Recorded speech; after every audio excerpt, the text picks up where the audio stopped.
विधानसभा में front foot पर आकर किरोड़ी लाल मीणा और भजन लाल सीएम ने दोनों ने दिखा दिया कि विपक्ष के छक्के कैसे छुड़ाए जाते हैं। और कहीं ना कहीं जो ये सोच रहे थे कि ये तो नया सीएम है, पहली बार बना सीएम है, बोल पाएगा कि नहीं बोल पाएगा, डोटासरा, धारीवाल, इतने दिग्गजों के सामने कुछ कर पाएगा कि नहीं कर पाएगा, उन सब के सवालों पर ऐसा विराम लगा कि सियासी पटल पर एक नई ताबीर लिख दी गई कि किसी को भी छोटा समझना नहीं चाहिए। इन सब बातों पर पूरा एनालिसिस करने के लिए मेरे साथ मौजूद हैं राजस्थान की राजनीति के Chanakya, ex cabinet minister, Shiv Sena के प्रांत प्रभारी और राजस्थान की राजनीति की बहुत ज्यादा बारीकियां समझने वाले चंद्रराज सिंघवी।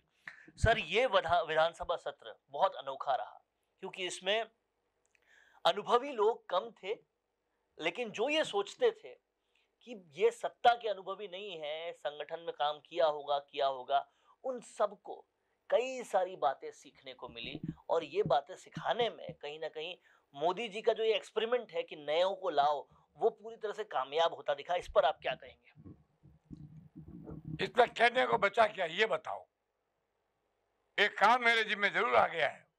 मैं उस चक्की को ढूंढ रहा हूं जिसका आटा खाने से एक परिवार के लोग 4 RAS पे आ जाते हैं। ये एक आइडिया दिया मेरे को मुख्यमंत्री ने। वे अब ERCP कांग्रेस ने कभी सोचा ही नहीं। कांग्रेस के लोग जो दादागिरी करते थे, हम चौड़े बाजार सगड़ा, उनको औकात का पता लग गया। जो लोग ये चाहते थे अंदर भी बाहर भी कि ये तो क्या है, ये चीफ मिनिस्टर तो बहुत सीधा साधा कैसे चलेगा, उनको मालूम पड़ गया कि धमाका बिना बोले किया जाता है। It is a successful voice और मिस्टर भजन लाल। ये जो 6 महीने का मुख्यमंत्री मान रहे थे इनको, अब वो 6 साल का मानने लग गए। कईयों के मुंह कांग्रेस में उतर गए, कईयों के मुंह बीजेपी में उतर गए। जो बीजेपी में अति अभिलाषावादी थे उनकी औकात का पता लग गया, और कांग्रेस को तो पता लग गया कि कांग्रेस अब वंस अपॉन ए टाइम वाली रह गई है। इतना बढ़िया परफॉर्मेंस, इतनी सरलता के साथ, बिना अहंकार किए, बिना गर्व किए, सच्चाई पर बोलते हुए भजन लाल जी ने जो प्रदर्शन किया है, उससे भारतीय जनता पार्टी के अंदर ताकत मिल गई, हिम्मत बढ़ गई। कोई मामला बचा ही नहीं है। और डोटासरा साहब, आप थोड़े दिन रुको।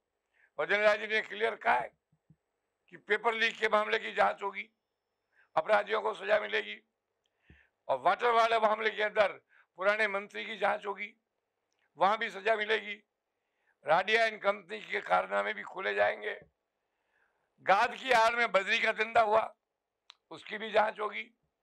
मैं तो कहता हूं, ये वर्ड एंटी करप्शन स्पीच में भजन लाल जी ने रिकॉर्ड तोड़ दिया। कहीं ना कहीं एक और भी बात देखने को मिली कि अशोक गहलोत समेत पूरी कांग्रेस ये सोच रही थी कि भाई ईआरसीपी के मुद्दे पर घेर लिया जाएगा, बीजेपी को ईआरसीपी के मुद्दे पर लोकसभा चुनाव लड़ लिया जाएगा, ईआरसीपी तो कहां से लाएंगे, राजस्थान के बाद तो पैसा है ही नहीं। इन तमाम सारी अटकलों पर जो विराम लगाया, 90% पैसा केंद्र दे रहा है, 90% सेंटर देगा, 10% देना है, क्या मुश्किल है? अरे इसने तो, कांग्रेस सरकार ने तो केवल उन धंधों की जांच करके, उन धंधों को कार्रवाई करके और प्रारंभ किया जिसमें कुछ मिलता था। दैट वाज ए रिश्वत ओरिएंटेड डेवलपमेंट ऑफ राजस्थान सरकार। वो वर्क ओरिएंटेड था ही नहीं। इन्होंने भी जाकर के मोदी से कभी नहीं कहा हमारा पैसा नहीं है, हमें कुछ परसेंटेज बढ़ा, तो मांगा ही नहीं। इनके पास तो मांगने के लिए एक ही बात थी, तेरा कॉन्ट्रैक्ट दे रहा हूँ क्या देगा, तेरा बिजनेस बढ़ा रहा हूँ क्या देगा, तेरे को खनन दे रहा हूँ क्या देगा, तेरे को सोलर एनर्जी के लिए कम रेट के ऊपर जमीन दे क्या देगा, क्या देगा, क्या देगा, क्या देगा सरकार थी। इसलिए पब्लिक ने दे दिया कि तू क्यों मांगे वो ले ले, राजस्थान से विदा हो जा। विदा हो गया। सर भजन लाल जी के 2 बातें ताकतवर है। एक तो क्या कोई आरोप है नहीं, नए नए बने, कुछ काम किया ही नहीं तो आरोप कैसे लगे। तो ये आरोप मुक्त सरकार, भ्रष्टाचार मुक्त सरकार, एक ऐसी सरकार जिस पर दाग है ही नहीं, लगाने को कुछ है ही नहीं। अब भगवान के यहाँ लगाने को तो माली पर नहीं होते हैं, इसके अलावा कुछ होता नहीं है। तो बहुत अच्छा बजट का जवाब दिया। और फिर गवर्नर ने एक बात कही जो मुझे आज भी आश्चर्यजनक लगती है कि पिछली सरकार अत्यंत भ्रष्ट थी। कहा ना, तो भ्रष्ट थी तो गवर्नर साहब आप डिस्कस करवा देते उसको। अब गवर्नर साहब आप चिंता मत करो, ये सरकार तो न तो भ्रष्ट है न आरोपित है, ये सुसज्जित सरकार है, इसमें भी बड़े बड़े सिपाही हैं। महाभारत में सिपाही तो 2-4 ही थे। आपको मालूम है 100 में से 99 कौरवों का वध अकेले भीम ने किया था। क्या ये भीम किरोड़ी लाल मीणा है? हाँ हाँ भाई, मैं क्या हूँ, आप तो मेरे मुंह की बात छीन लेते हो।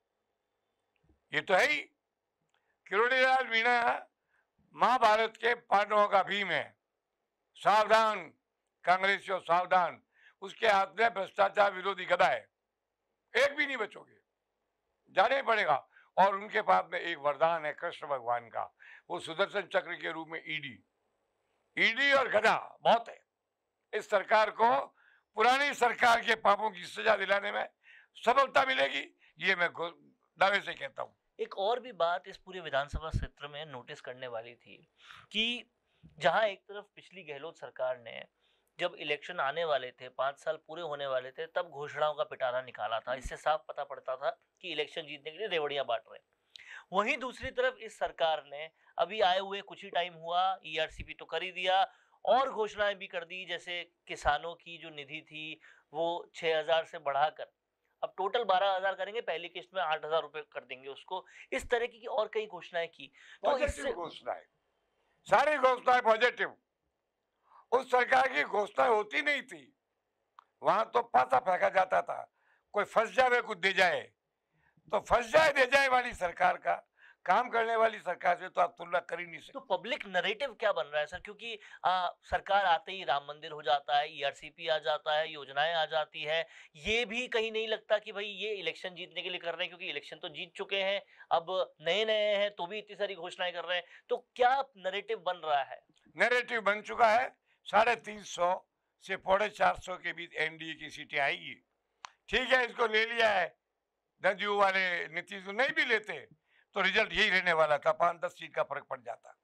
मगर एक बात तय है, इस पूरे चुनाव में अब महाभारत के संग्राम युद्ध में जो संसदीय चुनावों का युद्ध होगा, आप देख के हंसना, एनडीए का एक एक घटक अच्छा रिजल्ट देगा।